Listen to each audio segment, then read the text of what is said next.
श्री स्वामी समर्थ. एका गावात एक तरुण राहत होता.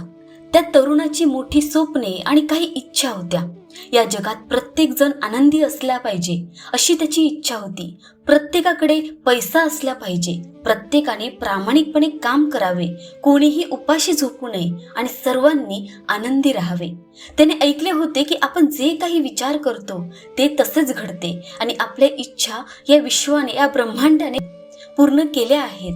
म्हणूनच तो रात्रंदिवस आपल्या इच्छेचा विचार करत राहिला, पण तसं काहीच झाले नाही. तो पाहतो की या जगात दुःख आणि दुःखच आहे. लोक एकमेकांचा तिरस्कार करतात. त्याची इच्छा पूर्ण होत नव्हती. मग एके दिवशी त्याच्या मनात नवीन इच्छा जन्माला आली. त्याला वाटले की तो हिरे आणि मोत्यांचा व्यापारी होईल. या इच्छेचा तो रात्रंदिवस विचार करत राहिला.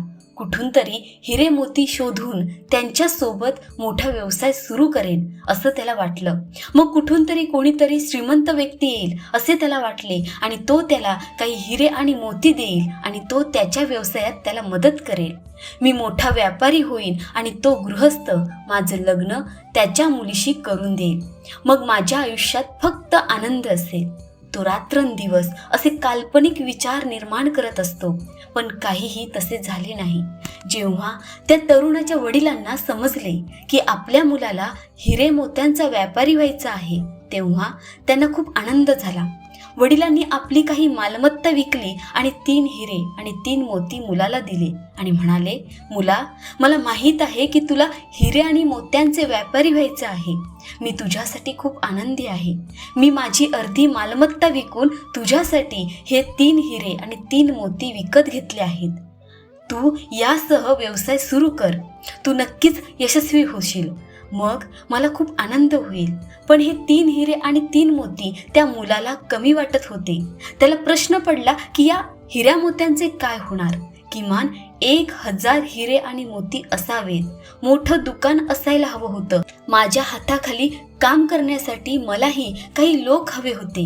हे वडिलांना सांगितल्यावर वडील म्हणाले, बेटा, सुरुवात पहिल्या पायरीपासून होते. आपण एका वेळी 1000 पावले कधीच चालू शकत नाही. पहिली पायरी, नंतर दुसरी पायरी आणि नंतर तिसरी पायरी आणि असेच पुढे चालत राहा आणि मार्ग पूर्ण करून इच्छित मार्गी पोहोचा. तू त्यांच्या सोबत व्यवसाय सुरू कर. बाकी सर्व काही आपोआप होईल. त्या तरुणाने व्यवसाय सुरू केला आणि विचार करू लागला की महिनाभरात मी असा व्यवसाय करेन की मोठ्या व्यावसायिकांमध्ये माझे नाव सामील होईल आणि एका मोठ्या व्यावसायिकाच्या मुलीशी माझं लग्न होईल.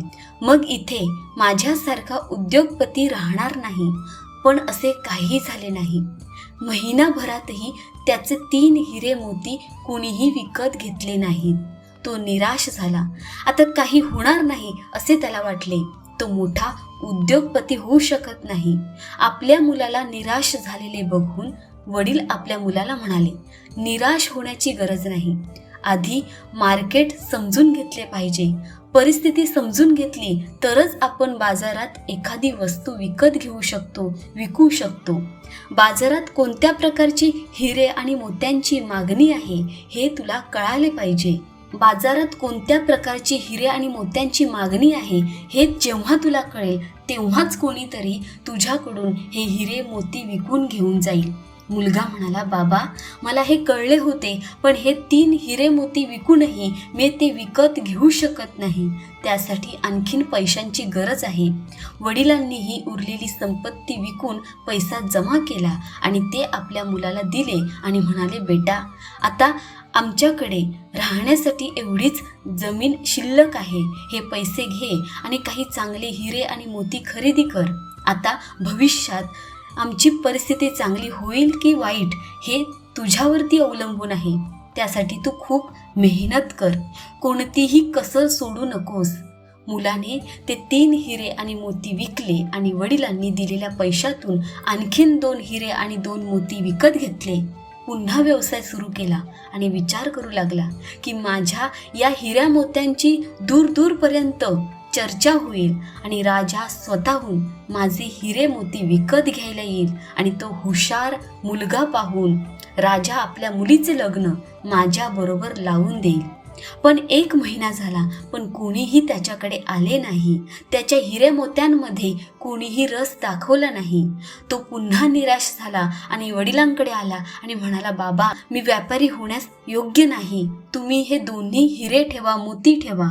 वडील म्हणाले, काही हरकत नाही, हे दोन्ही तुझ्याकडेच ठेव आणि पुन्हा प्रयत्न कर. तरुणाने दोन्ही हिरे मोती स्वतःजवळ ठेवले, पण त्याच्या मनात घोर निराशा झाली. तो पुन्हा विचार करू लागला, माझी इच्छा आहे की जगातील प्रत्येकाकडे समान संपत्ती असावी. कोणीही श्रीमंत किंवा गरीब नसावा. कोणालाही जे काही करायचे आहे ते त्वरित केले जाईल. त्याने व्यवसाय केला, पण त्यातही त्याला यश आलं नाही आणि तो लगेच मोठा उद्योगपती झाला नाही. आता त्याला असे वाटायला लागलं की आता कोणीही त्याची मुलगी मला देऊ शकणार नाही, माझं लग्न होणार नाही. आणि एके दिवशी तरुणाच्या मनात विचार आला की आपण आपल्या घरापासून दूर कुठेतरी निघून जावे, जिथे आपल्यावर कुटुंबाची जबाबदारी नसेल. तो एकटाच स्वतःची काळजी घेऊ शकतो. मग त्याला वाटले की तो संन्यासी झाला तर त्याला सन्मान मिळेल आणि जबाबदारीतून सुटकाही मिळेल. असा विचार करून एके रात्री त्या 2 हिरे मोत्यांपैकी एक हिरा आणि एक मोती घेऊन तो घरातून निघाला. निघताना त्याच्या मनात विचार आला की तो बाहेर आपल्या इच्छेनुसार जीवन जगेल. ना कोणते बंधन असेल, ना कोणाला उत्तर द्यावे लागेल, ना कोणाला जबाबदार असेल. आयुष्य भरभरून जगू. घरातून बाहेर पडताच त्याने हिरा मोती विकले आणि 6 महिने आरामात आयुष्य जगले. आता त्याच्याकडे पैसे संपले होते. त्याच्याकडे जेवणासाठीही पैसे नव्हते आणि कोणीही उपासमार सहन करू शकत नव्हते. एके रात्री तो भुकेने ओरडत होता. कोणीतरी त्याला खायला देईल या आशेने तो एका रस्त्याने जात होता, धावत होता, पण त्याला कोणी खायला विचारले सुद्धा नाही. मग त्याला त्याचे घर आठवले. त्याला त्याचे वडील आणि आई आठवत होते. पण आता घरी जायचे कसे? घरी जायला पैसे नव्हते की घरी जायची हिंमतही त्याला उरली नव्हती. तो झाडाखाली बसून रडत होता. तेवढ्यात त्याला आवाज आला. त्याने आवाजाचा पाठलाग केला आणि नदीच्या तीरावर बसलेला एक साधू मोठमोठ्याने ओरडताना त्याला दिसला. तुम्हाला जे हवे आहे ते मिळते, ही गोष्ट तो पुन्हा पुन्हा सांगत होता, बोलत होता. तो तरुण साधूकडे गेला आणि म्हणाला की ज्याला पाहिजे ते त्याला मिळते. साधू म्हणाले, होय, प्रत्येकाला हवे तेच मिळते, जे हवे तेच मिळते. तरुण म्हणाला, तसं काही नाही. मला माझ्या आयुष्यात खूप काही हवं होतं, पण मला काहीच मिळाले नाही. साधू म्हणाले, तू तुझ्या जीवनात फक्त स्वप्न पाहिलीस आणि तुम्हाला फक्त स्वप्नच दिसली. स्वप्नांचे वास्तव्य माहीत नाही. डोळे उघडताच स्वप्नांचा चुराडा होतो आणि काहीच उरत नाही. त्याचप्रमाणे तू तुझी स्वप्न शोधलीस आणि तुला मिळालेली सर्व स्वप्न भंग पावली.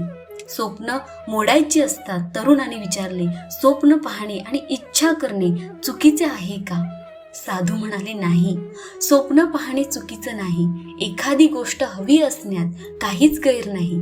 तुम्ही जे पूर्ण करू शकता तेच स्वप्न पहा.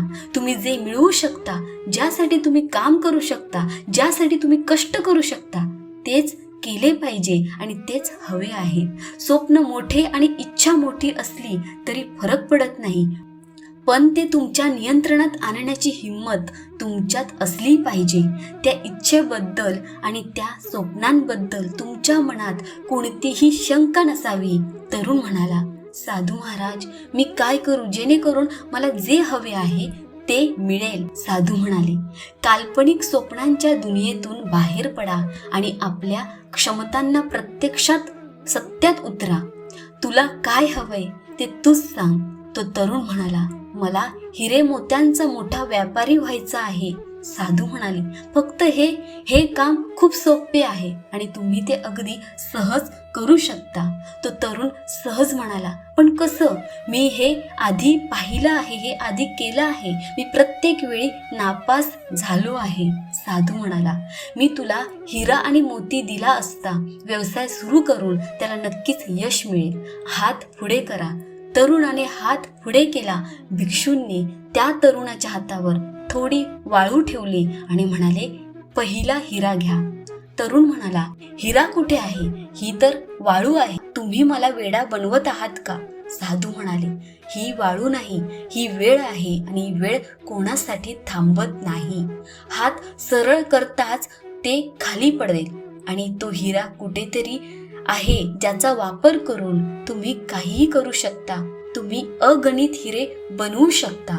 हिऱ्यासारखा वेळ वाया घालवू नका. त्याचा पुरेपूर वापर करा. ज्याने हा हिरा आयुष्यात वापरला नाही त्याचा नाश निश्चित आहे. तरुण म्हणाला, मी माझ्या व्यवसायात फक्त वेळ वापरला होता, पण मला काहीच सापडले नाही.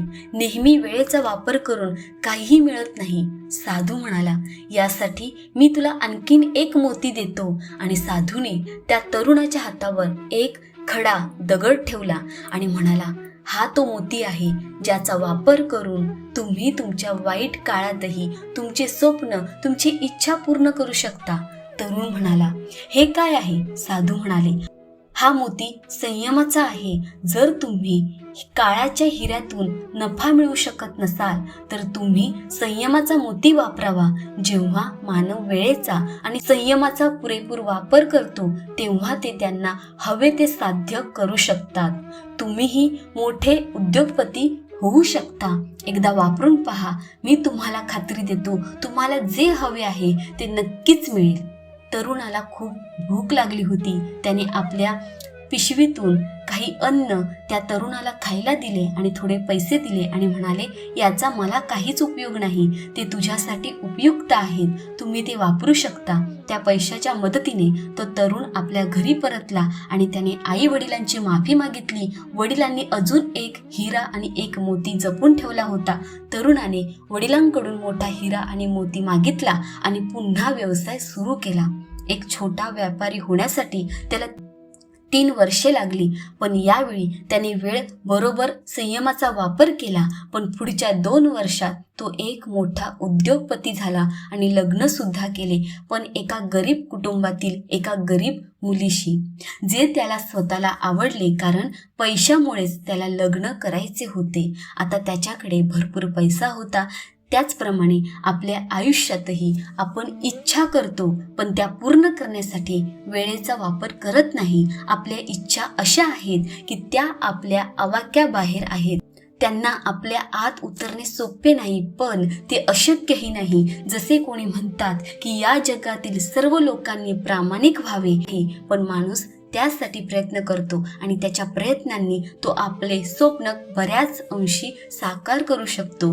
तथागत गौतम बुद्ध स्वतः याचे उदाहरण आहेत. सर्व जग सुखी व्हावे हा त्यांचा प्रयत्न होता आणि जो कोणी त्यांच्याकडे आला त्यांचे दुःख कायमचे संपले. त्यांचा या जगाच्या खूप मोठ्या भागावर प्रभाव आहे आणि त्यांचे कारण म्हणजे त्यांनी आपल्या वेळेचा पुरेपूर उपयोग केला आणि नेहमी संयम राखला. पण आपण काहीतरी विचार करतो आणि त्यासाठी प्रयत्न करतो, मग आपल्याला असं वाटतं की आपल्यासोबत असं काही होणार नाही आणि लगेच ते आपण काम सोडून देतो. मित्रांनो, आपल्याला असं वाटतं की आपण आपल्या आयुष्यात काहीच करू शकत नाही, पण असं नाही. आपल्याला जे हवं आहे ते नक्कीच आपल्याला मिळेल. धन्यवाद. श्री स्वामी समर्थ.